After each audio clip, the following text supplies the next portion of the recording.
Welcome to Jukkal times. Correct.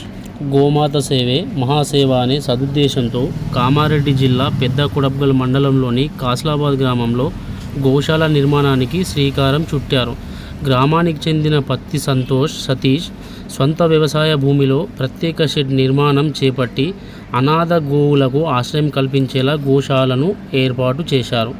గోవులకు మేత, తాగునీరు మరియు సేవా కార్యక్రమాలకు అవసరమైన అన్ని సౌకర్యాలతో గోశాలను నిర్మిస్తున్నారు. గోశాల ప్రారంభోత్సవం కార్యక్రమం శ్రీ శ్రీ శ్రీ మధుసూదానంద సరస్వతి స్వామీజీ ఆధ్వర్యంలో వైభవంగా జరిగింది.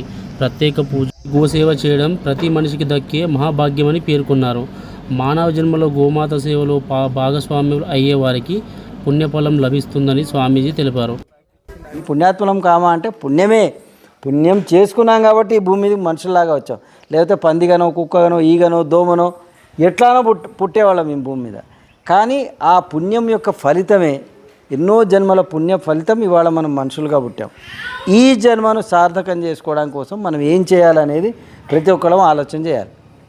ఏం చేస్తే మనకి ఈ జన్మ సార్థకం అవుతుంది, ఏం చేస్తే మళ్ళీ మనకు జన్మ లేకుండా ఉంటుంది, ఈ ఆలోచన ఎవరైతే చేస్తారో వాళ్ళకి మళ్ళీ జన్మ ఉండదు. ఈ ఆలోచన చేసినా కొద్దీ ఎప్పుడో మనకు తోస్తుంది ఏం చేయాలి. ప్రతిరోజు దేవాలయానికి వెళ్ళాలి. ఏదో ఒక దేవాలయానికి, మన ఇష్టం 1 గంట పోయి గంట కొడతా అంటే కుదరదు.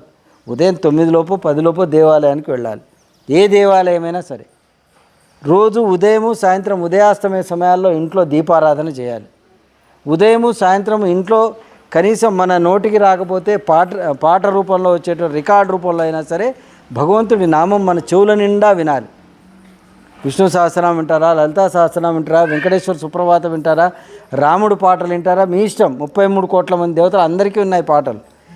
ఏదో ఒక దేవుడికి సంబంధించిన పాటలు చెవుల నిండా వినడం. వారంలో ఒకసారి కుటుంబం అంతా కూర్చొని ఒక దగ్గర ఒక 10 నిమిషాలు భగవంతుడి యొక్క నామాన్ని పలకడం. ఆ పలకడం మీద ఇప్పుడు నేను జై అనమంటే ఒకళ్ళో ఇద్దరు అని మిగతా వాళ్ళు అనకుండా ఉన్నారు. అట్లా కాదు. జై ఆ నామం ఎట్లా అనాలంటే ఇప్పుడు ఇవాళ మనం కొత్తగా పదాలు వెతుక్కుంటున్నాం. వైబ్రేషన్ అంటారు చూసినా, పాజిటివ్ వైబ్రేషన్. ఆ పాజిటివ్ వైబ్రేషన్ ఉండాలంటే ఏం చేయాలి? గొంతులో నుంచి రావాలి, నాభి నుంచి మనకు నామం రావాలి. పలికితే మనకు నాభి నుంచి ఆ వైబ్రేషన్, ఆ కదలిక తెలియాలి మనకు. అట్లా గొంతెత్తి ఒక 10 నిమిషాల పాటు వారంలో ఒకసారి మనం నామాన్ని ఇంట్లో పలకడం. బయట చూస్తున్నారు జుక్కల్ టైమ్స్. మీ మనోహర్ మద్నూర్.